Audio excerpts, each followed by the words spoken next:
Hey everybody, and welcome to live stream number 56.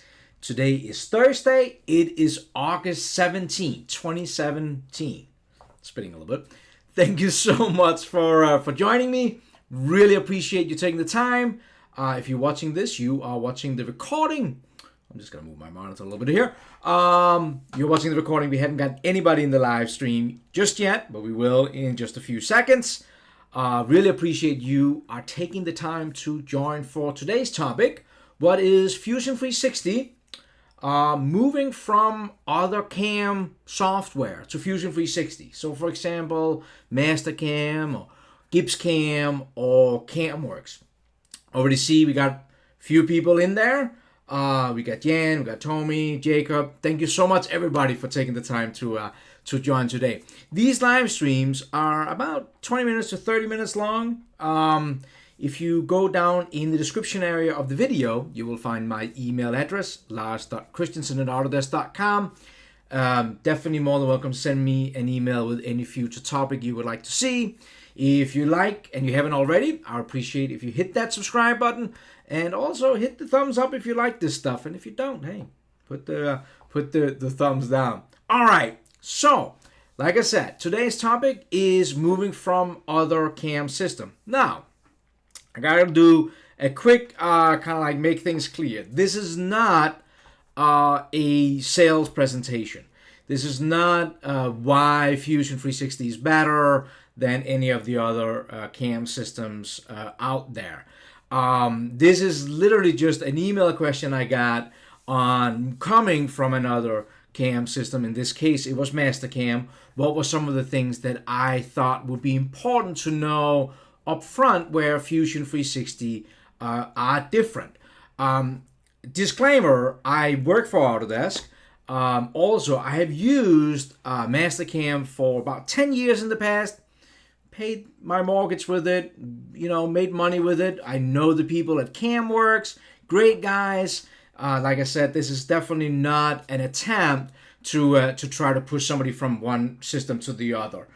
You be the total judge of that. So, with that said, hopefully all clear. Let me show you some of the things that I wrote down, like the 5 or 6 things that I think will be important for you to know if you're coming from one of these other systems. Maybe specifically if you're coming from a standalone like Mastercam or GibbsCAM or whatever. Let's jump into Fusion 360. So the first thing that I want to point out is that Fusion 360 is a full modeling, parametric modeling software. So think of SolidWorks and Inventor. What I found when I got those tools in my hand as a CNC programmer or machinist was I used it specifically for work holding, for fixture building. It's really nice to have solid if you don't have that in your current standalone CAM. Some of them it's an add-on, some of them don't have it. But the flexibility of being able to get a solid part and bringing it in and laying it out on a fixture plate is definitely something to know. Now, you don't have to learn these things right out of the gate with Fusion 360, but it's one of those things you should definitely dab into it. It can be extremely, extremely helpful. Now, the other thing that you probably want to know if you have done any kind of CNC work or CAM work like I have done is that your customers are sending you files. So you don't model things up yourself. You're actually getting a model from a customer, and now you got to kind of like work on that. So another thing that I think is extremely important to know is how do you get that into Fusion? There's a couple of different ways. If you go up to the drop down here, you can say New Design from File.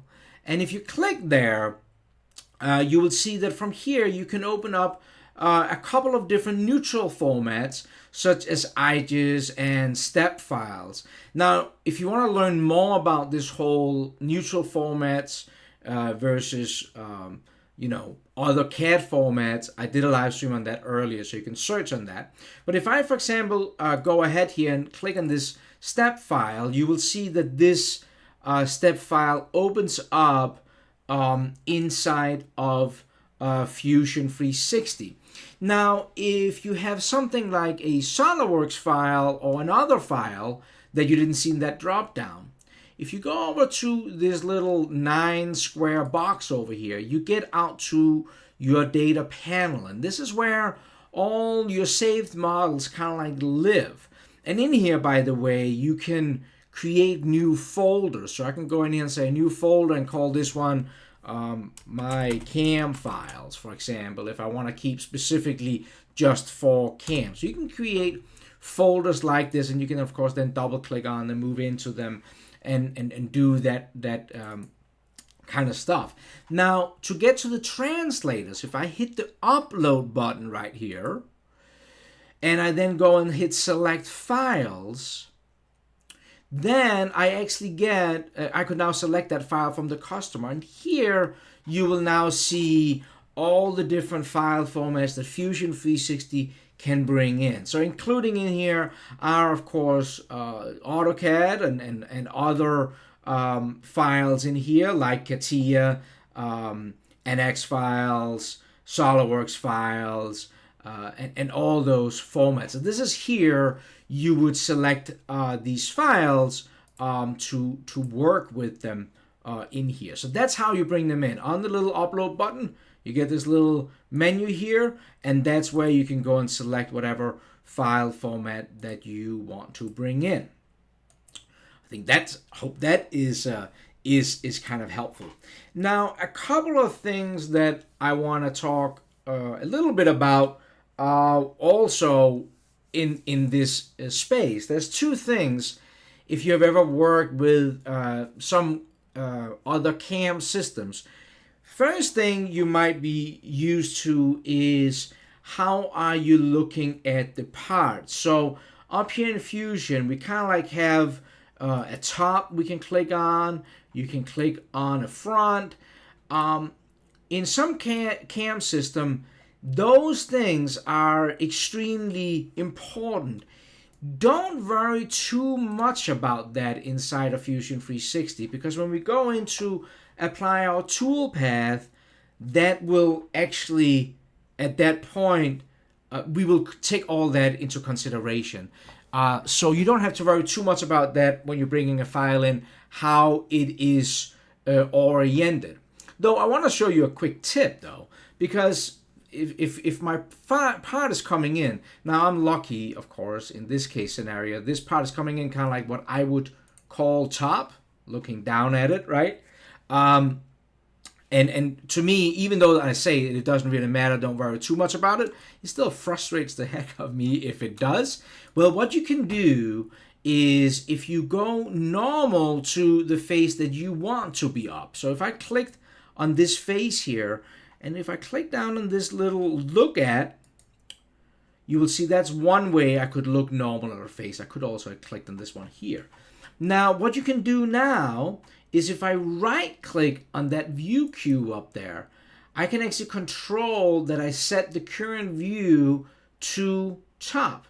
So right now you will see that if I click out of it, you'll see this is front. Well, if I right click on it and I go down and set current view and I click top, you will see this have now switched to top. So now that here have now become top, but means that this top is now, well, now it's getting the way that I don't want it. But like I said, it doesn't really matter inside of Fusion 360. So I'll prove it to you now where it is kind of like a little crooked compared to how I normally want to see it. So don't worry about that when you're bringing things in. That's not a big concern. The other thing that I've been asked about is taking dimensions, because that's many times, you know, you get a file in like this, and if you got to program it, what do? Well, you jump ahead and you start, making measurements. So you will see I'm in right now in what is called the model environment in here. And you will see I have like a measure. You can also hit the I on your computer, and that will give you a measurement. But just know it actually exists in different workspaces in here. So if I go into the CAM environment, you will see I also have the same tool here, and they do the same thing. So you can jump between different areas in here and use the measure tool. Now, when you use the measure tools, I'm going to click on that measure, little ruler. I get the dialog showing up here. And it's fairly easy to use this tool. You definitely, play around with it a couple of minutes and you got it. But if I, for example, walked in here and I clicked on this face and I rolled around and I clicked on this opposite face, you will see that I get a 5-inch length in here to measure that on like that. So that's one way you can do the measurement. Now to reset that, I can just click out in space, left click out in space, it kind of like resets it. Now if I go ahead and select, let's say I select, instead of a face, I actually select this point right in here, and then I select this other point over here. If I have the XYZ delta turned on, this little checkbox, I actually get, oops, so now I just clicked out in space. When I click on that, you will actually see that I get like 3 different measurements. So that's kind of like the triangular measurement. So 1.5 inches this way, I get the 5 inches this way, and then I get the height of 750 over here. Now they also all display right over here what is good to know. Another little trick while we're talking about this is that if you turn on your calculator from in here, you can actually double click on any of these numbers and it will go to your computer clipboard. So if I click on the little calculator here and I do a Control V, then you'll see I actually get, oh, of course I had it on scientific standard here.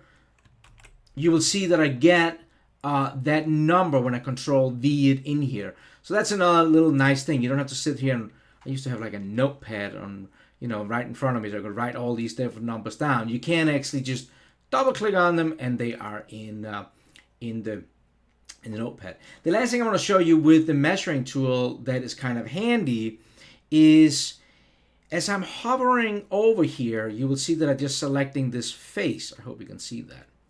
Now if I go over and I click show snap points and I hover over it, you will see that along the edges, the software is actually finding midpoints and endpoints and center points of arcs for me to select. So that's what that show snap point does over here. And there is actually a little trick with that, because you will see that if I move over to another face, it will actually do those points. So what you can do is, it's a neat little trick. If you hover over the face where you want to select things and you hold down the Control key or the Command key if you're on a Mac, then it will stick to the points on this face. Look what happens if I move. I'm holding down my Control key right now. You're just going to have to trust me. If I move over to another face, see, it doesn't change. It sticks with the points on the face I had the mouse when I hold down, when I started holding down the mouse key. Let me show that again. So let go of Control key. Right now it will select whatever face I want. If I hold down the Control or Command on a Mac, it will lock into that face. That can just make it a little bit easier to select points when you are when you're hovering across like this to select a certain diameter. So that's the Control key or Command key. Just a little trick in there.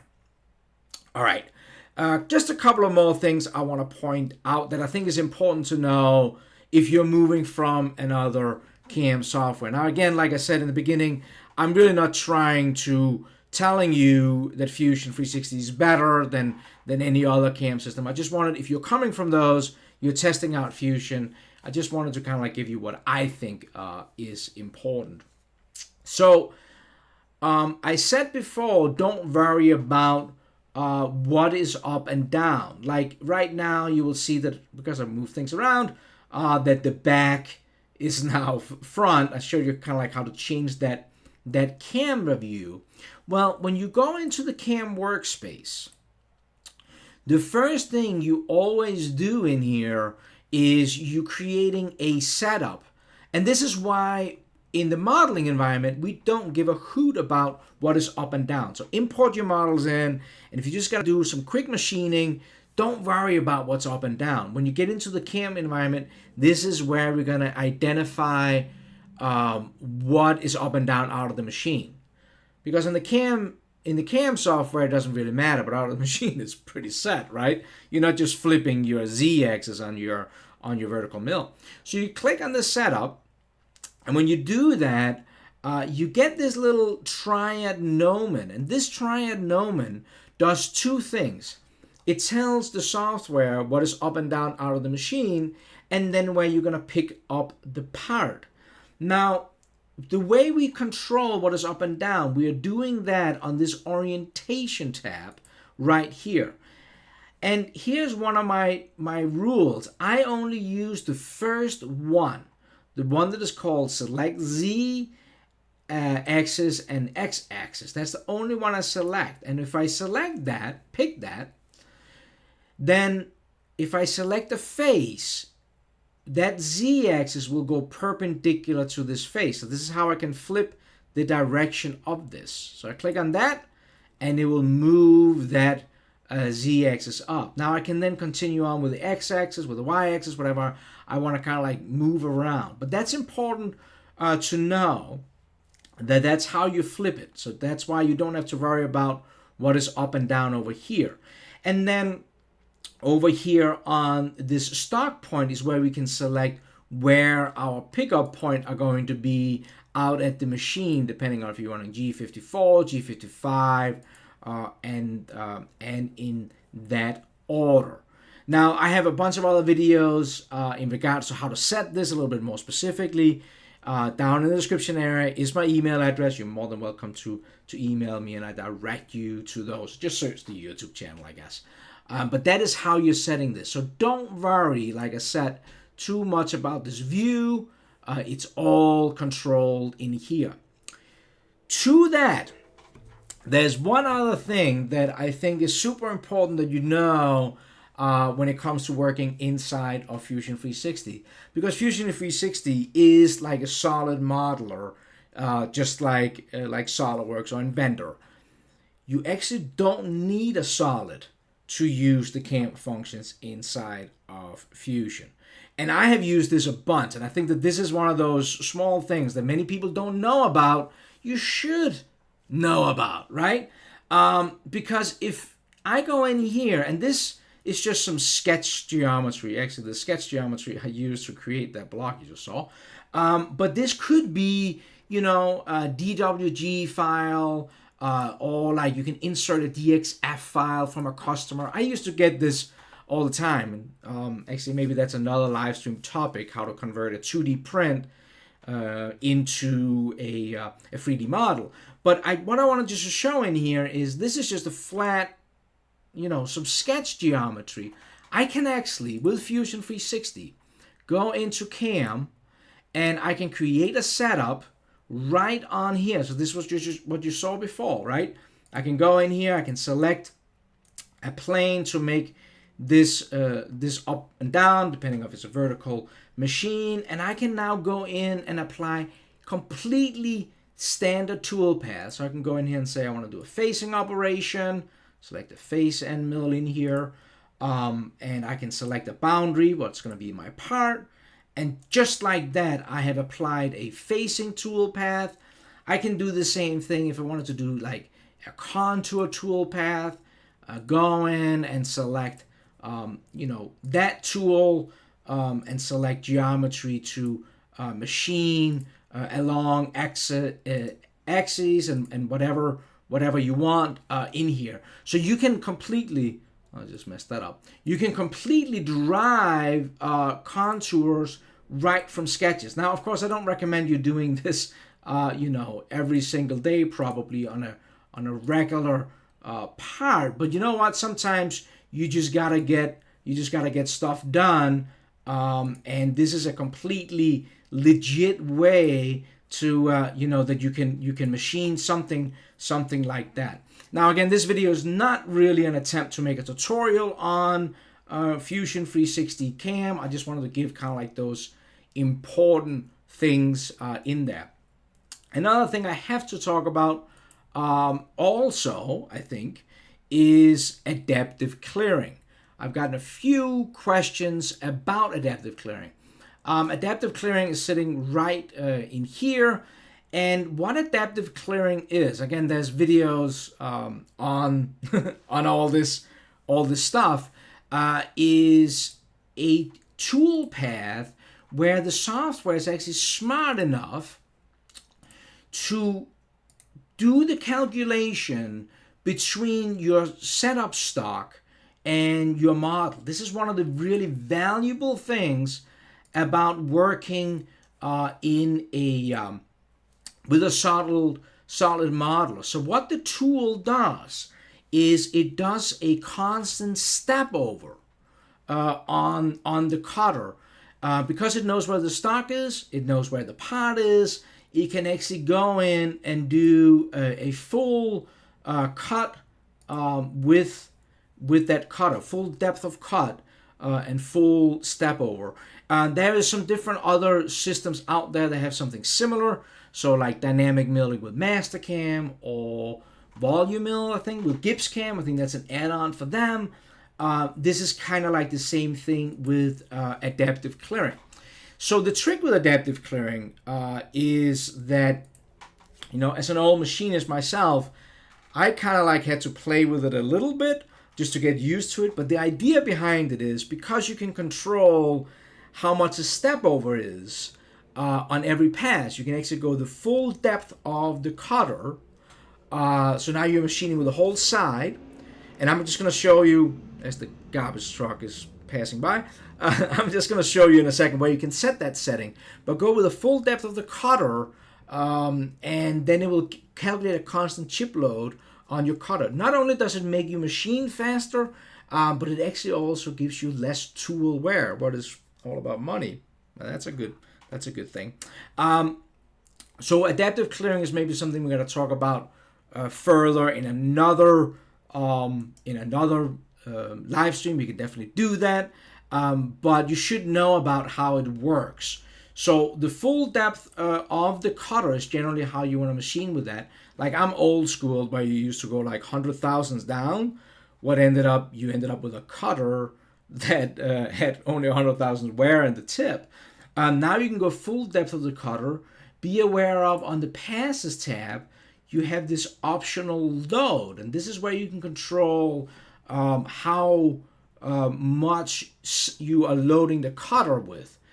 So if you're setting this to, in this case, is 200,000s, and you probably want to play with this depending on your setup and your machine, but you can find a sweet spot where your machine, you can find that optimal load for your machine, and then you can actually write in these parameters here. You can actually right-click right in here, and you can make it the default, whatever you figure that out. So adaptive clearing is definitely something you should take into consideration if you are using some other CAM system, you're coming into Fusion, you should definitely test it out. When I did it, I was really surprised how well it runs. It's really great.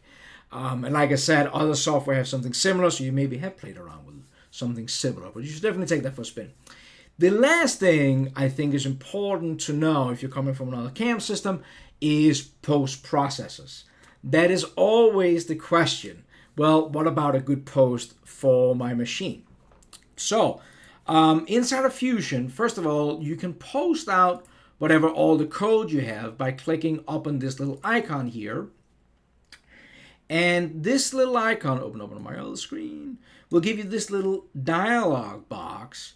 And in here, there is a bunch of different post processors that comes with the software. And all these you can just go ahead and use. There's no specific, there's no charts for these. But what you need to know on top of all these, because again, it's getting better. If you go down here for search for post in our online post library, the Autodesk post team, and that opens up on another screen, of course. The Autodesk post team have created this post library site. And the URL up here, but if you go down the description area of the video, you will actually find that I put the link in there too. So go ahead and click on that. In here, you will find, I don't know, hundreds of posts, from generic FENUC controls to specific machines, all different kinds of water plasma. There is 5-axis post in here. There's all different kinds of posts.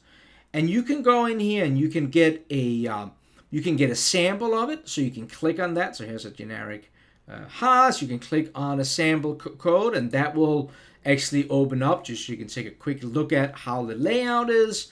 And you can then download that post and use that post.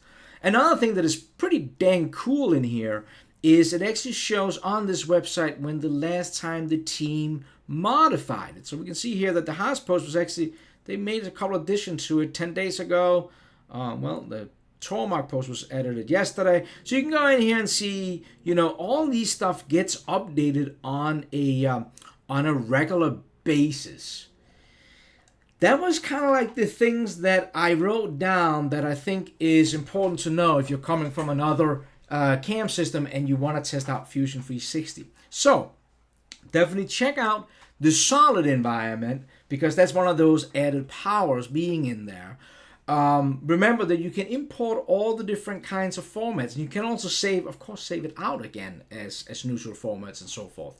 Don't forget that you can actually machine sketch geometry. How cool is that? Don't worry about the view. Like when you're bringing your model in, you don't have to worry about how it's oriented. You're controlling all that on the CAM tab. Adaptive clearing is definitely something you should test out. And then in the end, there is hundreds of post processors that you can go in and you can test out, use, full available. Also, the trial of Fusion 360 everything is available. So even if you go and take the 30-day trial of Fusion, you can post the code out, you can run your part, you can do all of that. I hope this was extremely helpful. I can see that we already got a bunch of people in the chat here. We got 41 people. Really appreciate it.